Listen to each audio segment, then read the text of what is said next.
within the state. And they have to determine whether that law is in conformity with the Constitution. That's what this is saying. And if it's not in conformity with the Constitution, guess what? It's notwithstanding. It's void. That's precisely what this part of that's exactly what this portion of the Constitution is saying. In addition to this, as additional proof, the third paragraph of Article 6 states this: the senators and representatives before mentioned, that's the U.S. senators, the U.S. Congress, and the members of the several states' legislature, all the executive and judicial officers, both of the United States and of the several states, shall be bound by oath or affirmation to support this Constitution. Now I've got a question for you. If you have to take an oath to support the Constitution, how can you support the Constitution and enforce an unconstitutional act? Can it be done? I mean, if the law is unconstitutional and you've taken an oath to support the Constitution, aren't you violating the Constitution by supporting that unconstitutional act? Absolutely. Okay?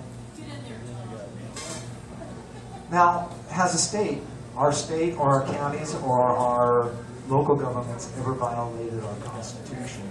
Have they ever violated that clause? Well, yeah, I'm going to go with the Second Amendment because this is the one that has the most protection that the Founding Fathers gave. Not only is it a privilege, it's not a privilege, it's not downright right. It is a right and an immunity that we have been given. And also, in the verbiage of our Second Amendment, it states that it shall not be infringed. Now take a look at this. The Second Amendment states this: a well-regulated militia being necessary to the security of a free state, the right of the people to keep and bear arms shall not be infringed. Is this about us keeping guns or wearing guns and things like this? Yes. No, this is about self-defense. This whole amendment is about us having the ability to defend ourselves. That's the whole purpose of this amendment. Okay? The state gets, the security a state gets from the militia is the fact that the militia can defend it when it's being attacked. The reason we keep arms and bear arms is so we can defend ourselves in case we are attacked. This gives us the right to defend ourselves, defend our families, defend our homes, defend our livelihoods. This is what we have immunity. Anytime we go and defend ourselves, we have immunity from the government. They cannot make any laws because, remember, immunity means they can't charge us with a crime. They cannot make us pay fees to do this. We are free from fees. They cannot tax us, and we cannot be sued if we practice any of our rights. Now, there's a lot of people who say, especially our scholars, who say that this amendment only applies to the militia and it's not really applying to people. And about 2006, 2007, somewhere around there, in the Heller decision, the Supreme Court, in a decision of 5-4, said that yes, this is an individual right. This means that 4 of our Supreme Court justices don't have enough education to understand what that comma there means. Now, in 1964, even the state of Nevada understood what this Constitution, that this amendment was saying. When they adopted their Constitution, they pretty much copied it, but they emphasized, they separated the two powers. In the state Constitution, Article 1, Section 11, it says, the right of the people to keep and bear arms, civil power supreme. Section 1, the very first paragraph says under the state constitution, every citizen has the right to keep and bear arms for security and defense. You can see they understood the purpose. They even spell it out here in our Constitution. For lawful hunting and recreational use, and for other lawful purposes, like police officers carrying arms and security guards carrying arms. These are lawful purposes. So you can see that historically, up to 70 years after our Constitution, they understood that this, the Second Amendment was protecting our right to defend ourselves. Okay, it's an unalienable right. Now, I want to go over to the first part of the Second Amendment first. a lot of people think that this is the clause in the Constitution that gives the state the right to have a militia. No, no. It was well established well before that in the regular Constitution. What this is doing is amending the Constitution. Okay, that's all the second part, this part of the amendment is doing. It's amending these portions right here. In Article 2, Section 2 of the Constitution, the President shall be Commander-in-Chief of the Army and Navy of the United States and of the militia of the several states when called into the actual service of the United States. Also in Article 1, Section 8 of the Constitution, it says, to provide the calling forth of the militia to execute the laws of the Union, suppress insurrection, and repel invasion. Those are the only reasons why our militia can be called out. The only three reasons. To provide for the organizing, arming, and disciplining of the militia and governing such part of them as may be employed by the service of the United States, reserving for the United States respectively the appointment of the officers and the authority of training the militia according to the discipline and prescribed of Congress. These two clauses right here give the appearance that once the militia is called up, that the federal government now has supreme rule, or it has the absolute rule over the militias. And anybody reading that would probably think that what the Second Amendment is doing here is it's putting that power directly back into the government, the state's hands. If the governor or the state determine that the militia is being used for something other than constitutional use, the governor can actually call back the militia, even regardless whether it's in the hands of the president or the federal government at the point in time. The authority of the militia never leaves the state, and that's why we have that portion of the Second Amendment. Now what we're trying to get to, and what's important to this group right here, our rights. You can see clearly that it's saying the right of the people. What people? Militia people? No. The people are us. We're the people of the United States. It says so, we the people, in the very first part of the preamble. So that people is the same thing. So it is easy to see that this is actually referring to us. It says we have the right to keep and bear arms. The right of the people to keep and bear arms shall not be infringed. What we need to do then is find out to find the type of protection that our Constitution is giving us. We have to know what definition they meant by keeping and bearing arms. Also, what does it mean by infringe? Okay? What did our founding fathers understand and mean? To what extent were they trying to protect us? Well, the term keep means this. The definition of keep that they understood and what they meant by when they wrote this Constitution, the way it's amendment here. To hold, to retain in one's power or possession, not to lose or part with, as to keep a house or a farm, to keep anything in memory, mind, or heart, to have in custody for security and preservation. So that we are allowed to have weapons of our choice. Any weapon we would like to defend ourselves with, whatever weapons we're comfortable defending ourselves with, whether they be firearms, whether they be swords, knives, whatever the weapon is, even a bat. Okay, we can use that weapon to defend ourselves.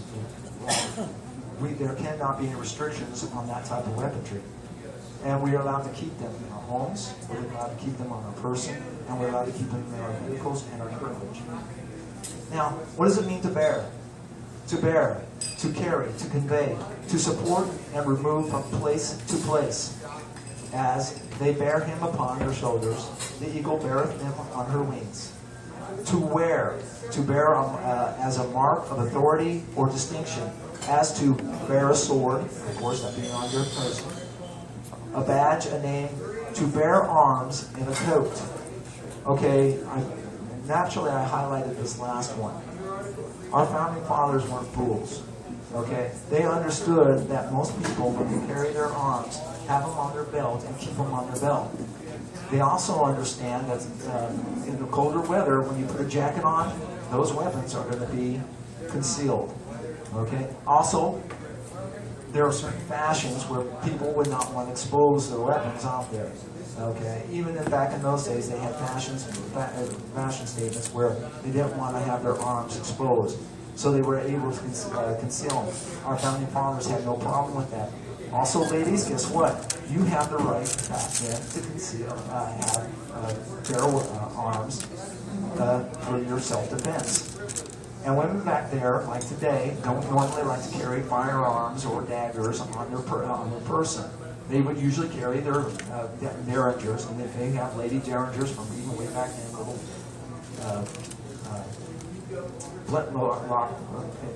derringers back then. They even had little lady daggers back then. And they would put them in their purse, and they would put them in their handbags so they could carry them and keep them concealed and have them on their persons for self-defense. So the Constitution, the Second Amendment, is our right to keep and bear concealed weapons. We don't need the county or any other government telling us that we have permission to carry a concealed weapon or carry any type of weapon. Okay? It states right here that it's as clear as can be that this is their understanding. This was their understanding when they wrote this. It's no different now than what it was then. Okay? Now let's look at infringe. What does it mean to infringe? To break. As contracts. To violate either positively by contravention or negatively by non-fulfillment or neglect of performance. A prince or a private person infringes an agreement or covenant by neglecting to perform its conditions, as well as by doing what is stipulated not to be done. To break, to violate, to transgress, to neglect to fulfill or obey, as to infringe a law. Okay? Let me give an example real quick of how infringe works. Most of us know what encroachment means. When we're talking about land and we're talking about encroachment, if we have property, and let's say we live in property, and we have a driveway, and right there is our property line right here, and our neighbor has a property, and his property is right there, and our driveways are right side by side together. And one day, our neighbor backs his trailer into his driveway. And as he's backing it in, just a little bit, the bumper, just a little bit encroaches on our property. And it's maybe 3 inches, just overhanging on 3 inches. That's an encroachment, okay? You can tell your neighbor, hey, look, I noticed your trailer is just encroaching on my property. I would like you just to go ahead and move it and get it back on your property so you're not trespassing. If he says, beat stone, then you can go ahead and call the sheriff and say, hey, look, I want this guy to remove his property. He's trespassing. I've already talked to him that he's trespassing on here, and I want to remove it. Will you tell him that he is encroaching on my property? And at this point in time, the sheriff or the deputy has the right to tell the person and write him a citation because he has trespassed on your property. That's the same thing as infringement. Any breach of the law is an infringement and a trespass on your rights. That's why they use the term infringement when they wrote the Second Amendment. They can make no law at all when it's in regards to your self-defense. And that's what they're talking about. They cannot make any law that would abridge or infringe upon your right to self-defense. Let me give an example.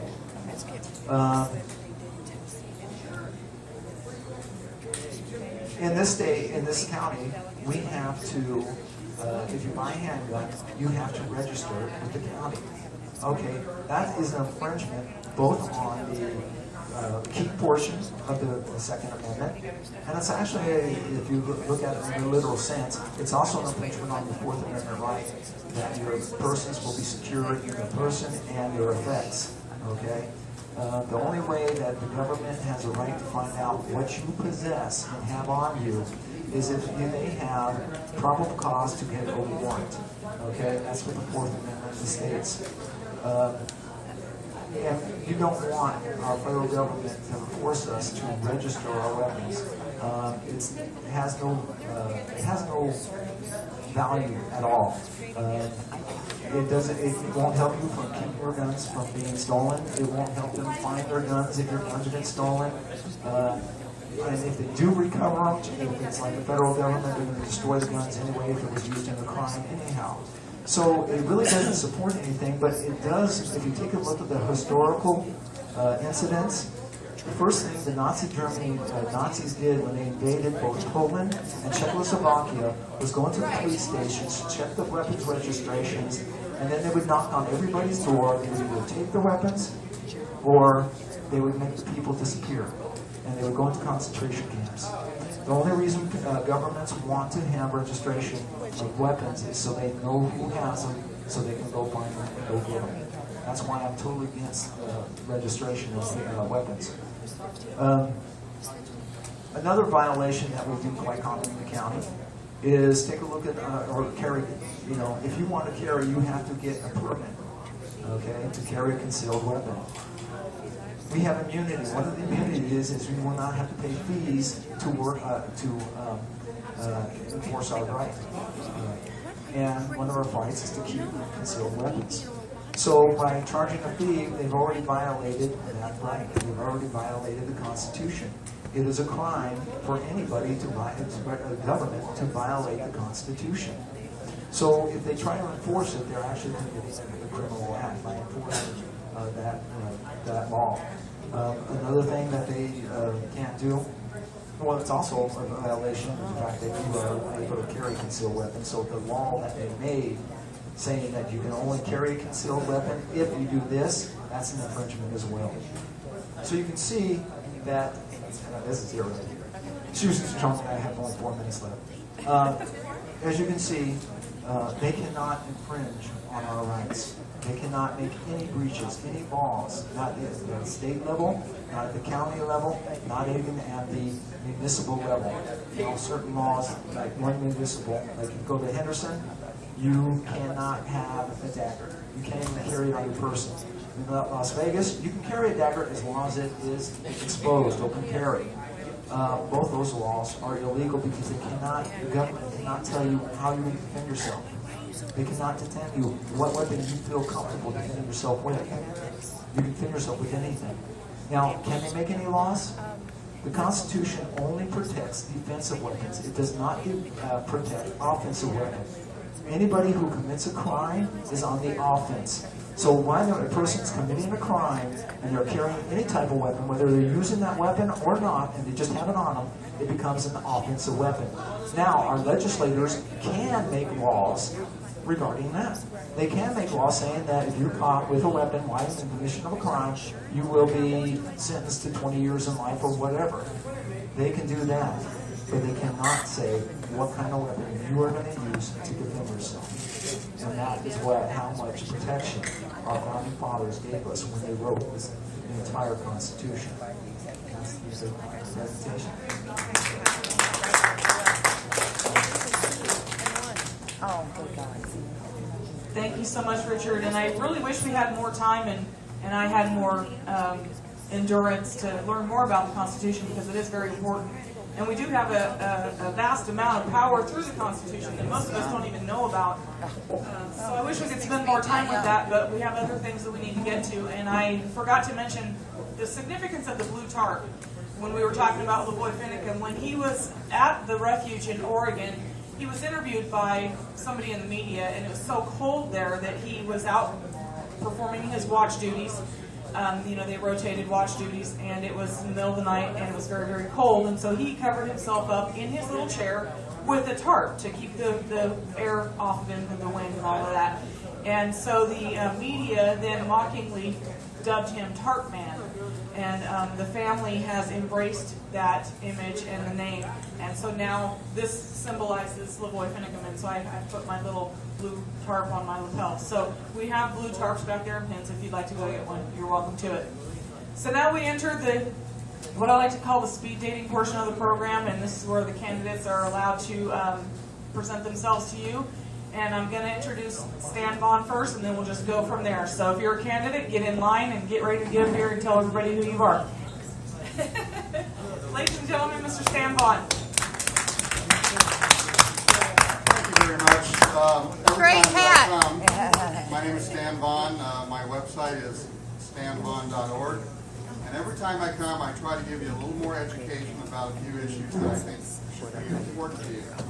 So I think it's very appropriate tonight. I'm going to go off of what he just mentioned and he talked about Article 6 of the U.S. Constitution.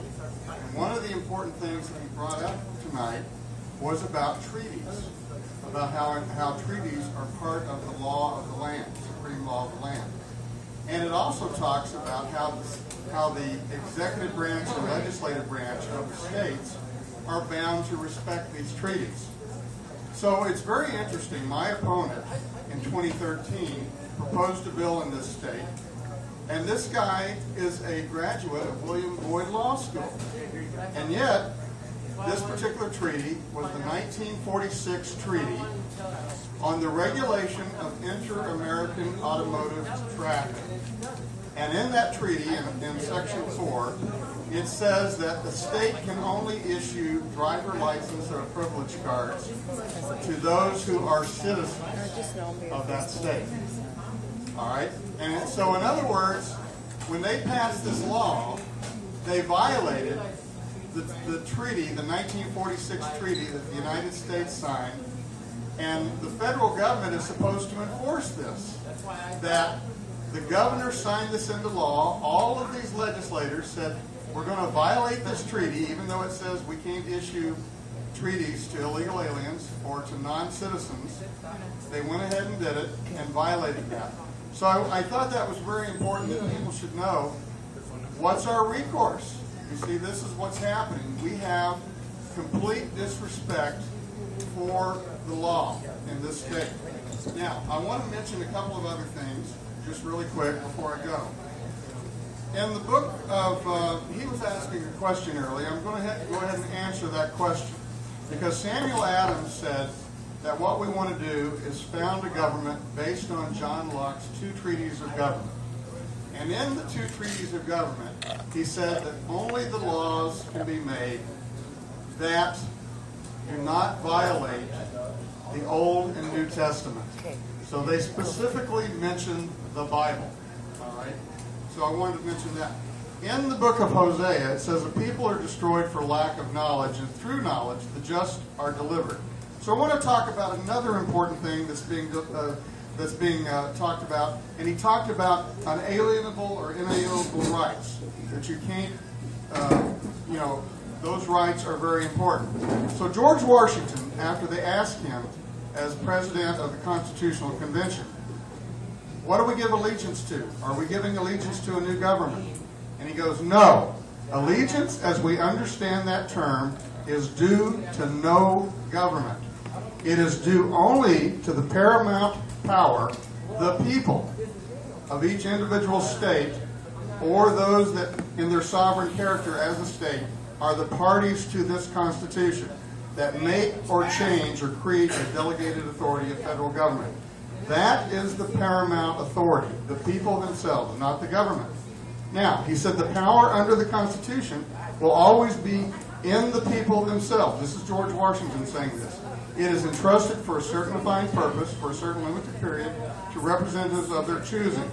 And if they violate that, the servants can be recalled. Now, the last thing I want to mention is, here we have the problem. We have the state constitution, and what do we have in our state constitution? It says we don't respect the Constitution in our state constitution, because it says the paramount allegiance of the people of the state is not to themselves as sovereigns. What? It is rather to the government of the United States as subjects. We're the only state in the United States that has this in our state constitution. It says further that the people of this state waive their right to secession. All right? But we just talked about you can't waive rights. And that's why we had in Coyle versus Smith at the Supreme Court, a state cannot waive its rights to the public lands. We had in the first Constitution, the Articles of Confederation, that no state can be deprived of any of its territory for the benefit of the federal government. This led to in the second Constitution, the one that we're currently under, the Equal Footing Clause, that every state, but Nevada is a second-class state. We've waived our rights, supposedly, but Coyle versus Smith says in 1911 in the Supreme Court, a state can't waive its rights. So what we have here is I want to get elected so that I can repeal some of these unconstitutional clauses. And the idea also, they add one more clause to this, that if we attempt to reclaim our rights, the federal government may employ armed force against the citizens of Nevada. So, what do we have? We have the Bundy problem. Amen.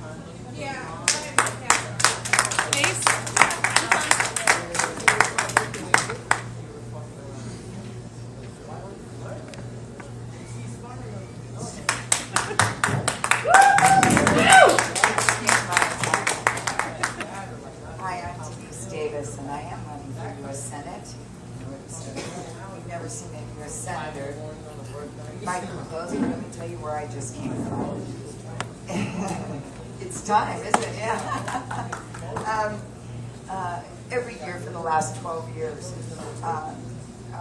one of our American Legion posts here, Post 149, does a wonderful run called Rock the Troops. And what they do with these funds is they help our local military community.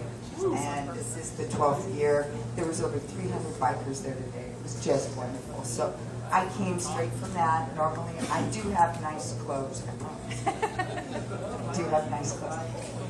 The reason I am running for U.S. Senate is over the past few years, my veterans, and there is a reason why I call my veterans my veterans, but they have asked me at several events if I would run for office, and at first I thought it was a joke. I do a lot of rallies and poker runs and events that raise money for very specific 501c3s that help our veteran community. And one of them was the Fisher House, which, if you guys are familiar, just opened a couple of months ago. So we're real proud of that. And the other one is through the Veterans Care Foundation, the Veterans Transition Resource Center. It just had a soft opening the other day, and this will have over 29 different categories of ways to help our veterans and their families at no charge to the veterans. So this is wonderful. From suicide prevention to marriage counseling, it's wonderful. Absolutely wonderful. It's over off of Aliante, and it's right off of 215. So this is why I was pulled into this political drama. I am not a politician. I am a very proud American. Daughter of a World War II veteran, wife of a U.S. Navy veteran, and I just believe we need to put our veterans first. We have over 600,000 homeless Americans across the United States on any given night of the year, and that number, as you know, is fluid, and as the economy gets worse, well, the number rises. Over a third of that number are veterans, and it's we just need to do more. We need to do a lot more to help our veterans. So this is why I am running for office. Yes, I do write. I am a Second Amendment advocate. I'm a veterans advocate. I believe in putting America first. I am quite the constitutionalist, and I want to thank you very much for your informative. Every time you come, I learn something, so thank you very much. And that is it. If you have any questions, you can see me at denisedavis.com, DNESEDAVIS.com. I do have some brochures here, and I'd be more than happy to answer any questions. Thank you.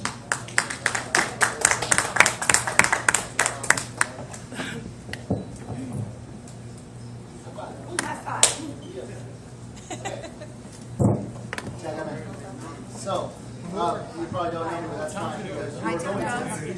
So, I am Tim Petarra. I am a California native. I apologize for the grants, but I promise I'm a good Californian. I'm one of the few.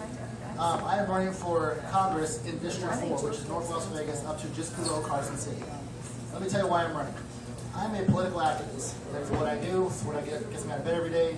That's what I've always done. And I decided to run because I've worked on 15 campaigns. I've been in every position from the guy who holds the signs to the guy who says, hey, you should vote for this guy and give him money. I've done it all, twice over, up and down. I got tired of wasting my time, my money, my blood, my sweat, my tears on candidates who are just politicians. I'm sick and tired of it. I'm done with it. I want to see these people. They need to be gone. I mean, you think about how you go to an office, you just see, man, is this guy still in politics? Is he still in office? Is he still in power? Yeah, they are. They're all over the place.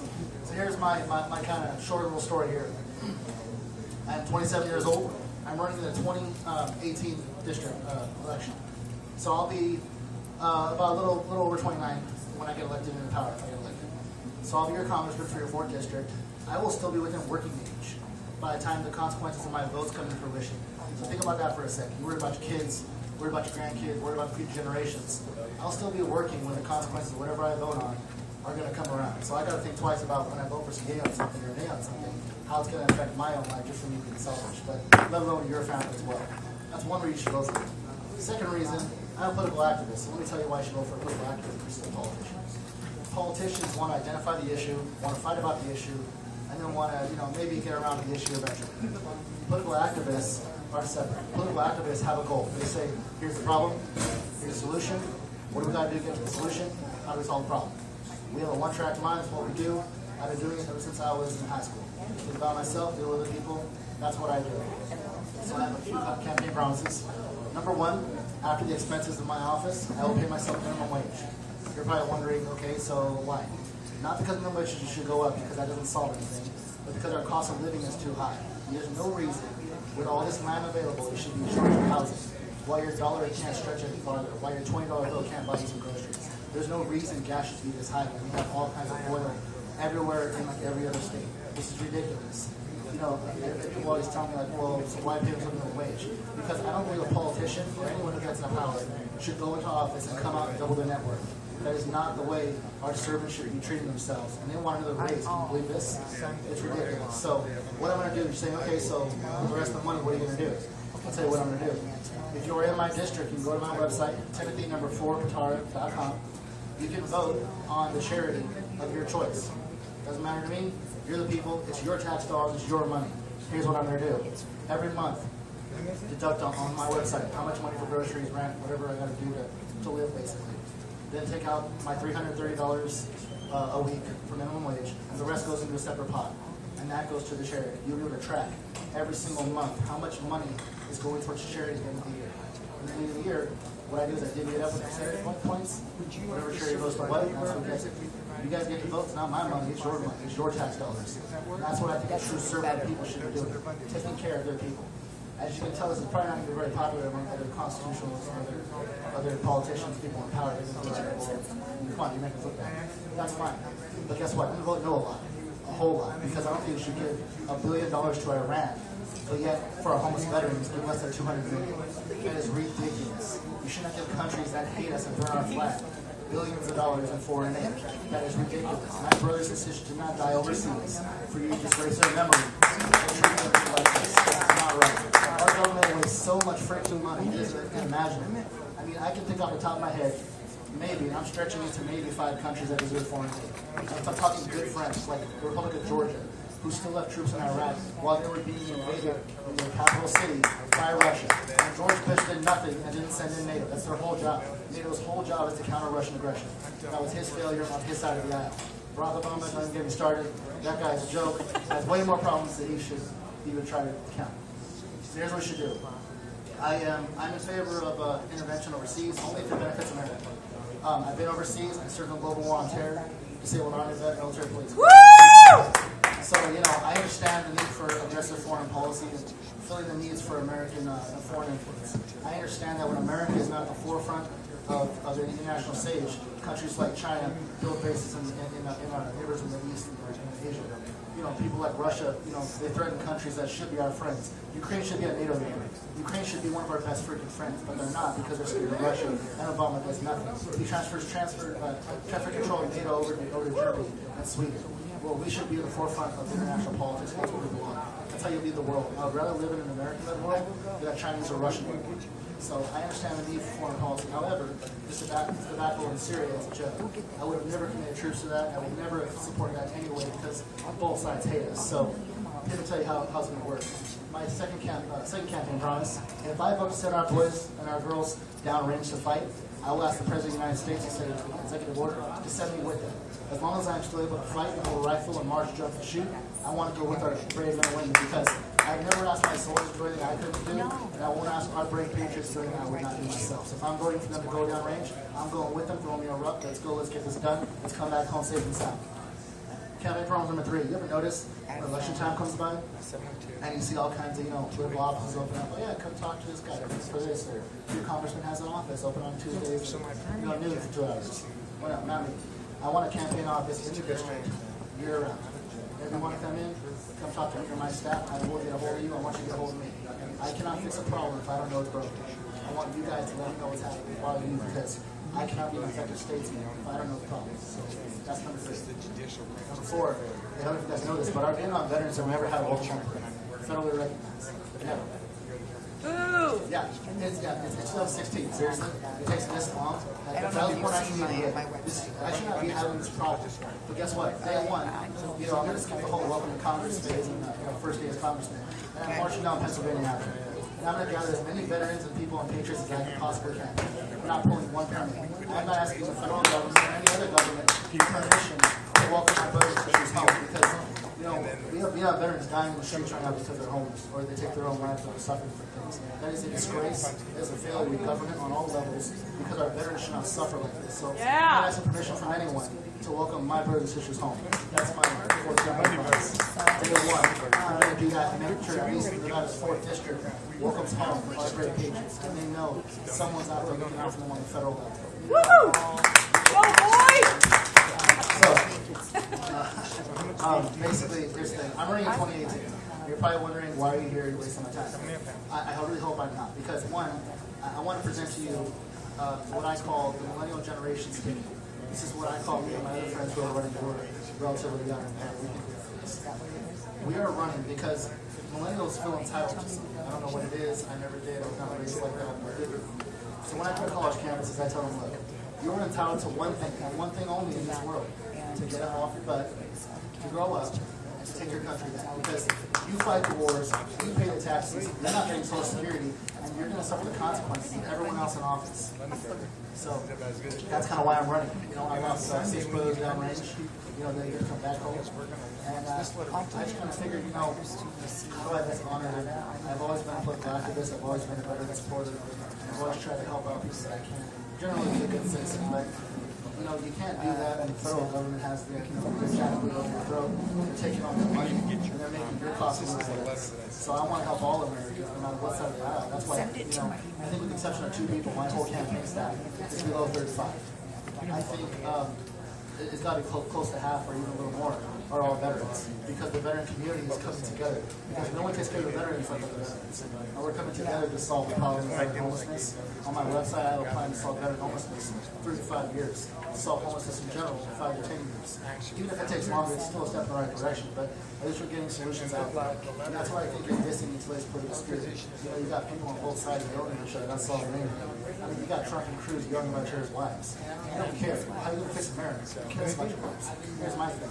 You need a new voice, a new generation to step up. And I'm trying to get the millennials in the game because we're the ones that are going to suffer the consequences. Now, whoever you're voting for doesn't really matter. I'm more concerned with long-term confidence. So, presidential elections aside, I think we need a more compromising Congress. I'm not saying cave in on your principles. I'm about as right when this can be. However, I understand to compromise and get an issue done, you got to meet the middle. You can't sit there and go, I'm right, you're wrong, and expect things to get done. Why do you think, taxes are so high, the budget's never solved, illegal immigration is still a problem since the 80s? All these things are still a problem. And the reason being because no one's willing to compromise. Have an immigration plan that would solve the whole immigration plan, separates the border issue from the legal immigrants. And I think it's fair and it's compromising on both sides. Marriage is the same thing. I think the government shouldn't be involved in marriage at all.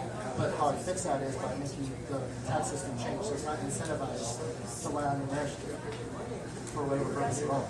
So you can check out my website. I'm always adding issues. You might learn way more about it than you never want to know.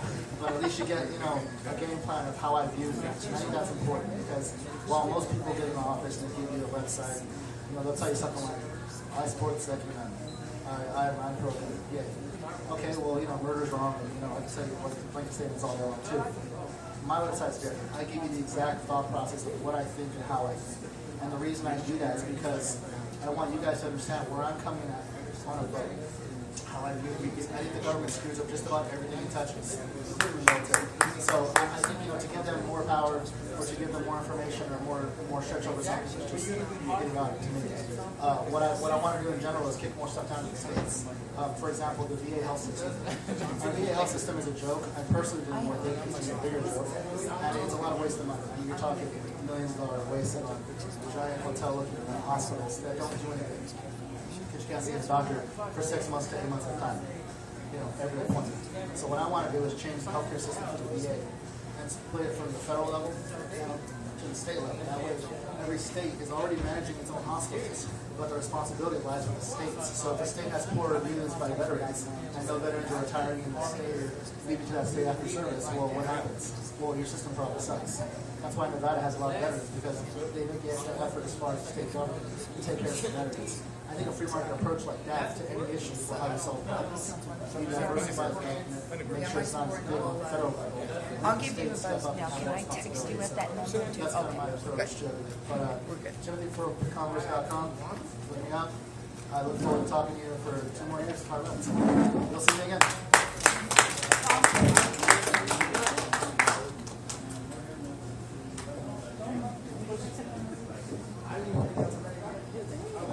Hello, my name is Tom Jones.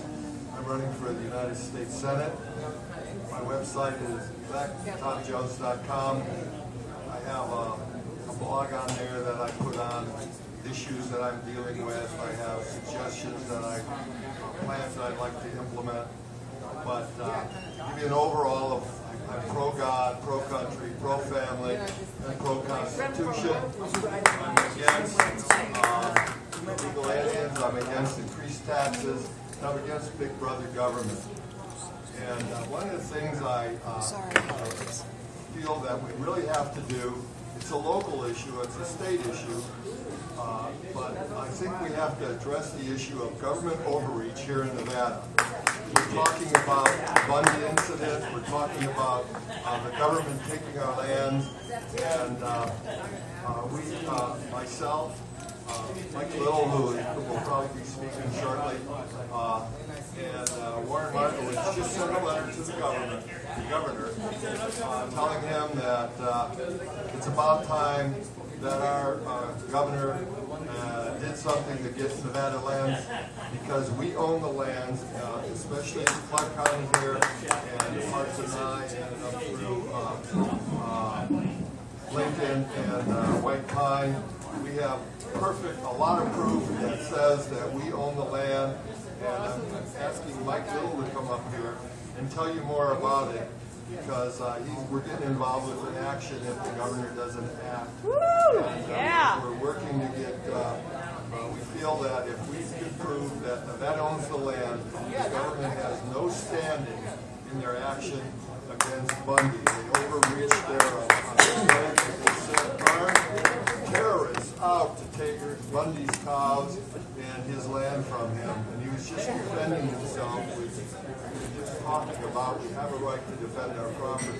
So if it was government's land, and we feel that we can prove that it is, that the government overreached their authority. Mike, could you come up here? I'd like to have Mike Little and have him talk to you a little bit about this letter that was sent to the governor, demanding that do something about a land that is rightfully Nevada. And we feel that we can prove without a doubt that Clark County and this other portion is Nevada's, which will then allow us to take over and work on the rest of the Nevada land that the government owns. Mike, are you ready to come up? Mike Little will be able to tell you more about it. We're also trying to stage a rally, a protest Sunday at 1 o'clock at the Harrison Correction. That was my traveling flight. Thanks, Tom. Hey, I am running, although I have problems. But that's not the focus. I'm focusing on taking that. And if he does that, And he's good at it? One of the big issues we've been finding is we spend a lot of time fighting today at the jailhouse. And I've done a lot of work to come up with congressional activities to the state of Nevada as public. And so we're now pushing forward on a Take Back Headlines pieces that came into the state after our Constitution. So any help you can give us? I have only one question. The only reason I came here was to ask a couple of questions. Not to insult them. Does everyone know the difference between U.S. Article 1 and Article 3?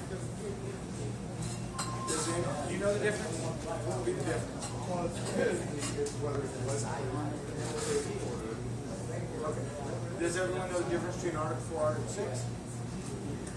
Lay it on us. No, he probably knows the difference. Is that right? Yeah, but I was going It's the same issue. The reason I ask is we've got a webpage going on, and I need to make sure that I put the correct information that reaches you. So when you go into an administrative, you're going to go in Nevada, you're going to go into Article 4, constitutional rights, you'll go into Article 6. Those are the rules. But you'll never make it to the 6, I assure you. So I appreciate it. We're going to have an event Sunday afternoon at the Henderson Jail with 5 guys. We're also, I believe, former gal Davis is having a Monday burger Saturday. So we're quiet. If you'd like to find out, give us a contact with Tom, and we'll put you on the list to let you know. We'll send you all this information so you can roll through. It's going to be on a Project 1792 page. Is that what we have? Okay, so I won't bore you with all the things that I'm going to promise to tell you that I'm going to do. Like the reality is, a freshman congressional member in Washington, we like giving you a toothpick to go to war in that environment. So very unlikely you'll get much accomplished unless you fight with the subject. So, anyways, I appreciate your time very, very much. And who's up next? Pardon? Oh, great. Well, you come right up here. Come right up here. She's going to help us. She's going to help us. Yeah. You know what? I do. Okay, everybody. So this is the conclusion of another Las Vegas Tea Party Town Hall meeting. I want to thank all the candidates for coming. I want to thank Richard Britner. And I want to remind everybody that Las Vegas Tea Party does these events to educate the public and to get you involved with who you're voting for. Keep in mind the candidates you see here are the candidates who are most involved all the time, and they're the ones who care. There are a lot of people who get invited, and not all of them come. As a matter of fact, I'm just going to make a note. I want everybody to keep note of this. I always invite an elected representative or two to come and speak to help you understand that they do respond and that it does do good to get involved. And today's invitee was Nevada State Assemblyman John Moore, who, if you don't know, was involved in the Malheur Refuge incident after a boy was shot. There were 3 representatives from Nevada who went to Oregon to help defend the remaining patriots who were at the refuge. One was Nevada State Assemblywoman Shelley Shelton, who was here last month. Nevada State Assemblywoman Michelle Fiore, who could never be reached. And Nevada State Assemblyman John Moore. And Mr. John Moore decided to go to LA at the last minute today and didn't arrive here today. So just keep that in mind when it comes time to vote. We've had several events recently. One was a rally that we had, I think it was last weekend. I don't remember if my days run together. And John Moore promised to go to that event as well and did not show up to that one either. So just remember all of this when you're voting. And I'm not saying that I don't like John Moore or that he's not a good guy, but you know, when you make promises, you have to keep them. And I also want to remind everybody too that it does do good to get involved. And Las Vegas Tea Party and all the other tea parties are not what you think they are. Don't listen to the media. Don't listen to the media about anything. If you're listening to media about anything, it should be what time to go get a snack in between the shows that you're watching. That's all they're good for. So again, I want to thank everybody for coming. Get involved, educate yourselves, learn the Constitution, stand up for your rights. It's your power. Use it. Thank you all for coming. Yay!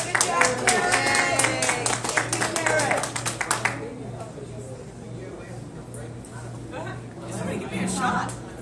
I will call you Monday. I'll send you an email tomorrow while we're talking. Finally. And Mr. Little here is offering to. So wouldn't that be fun? It just, I just thought it was just. Travel all over the state doing all fucking I love it.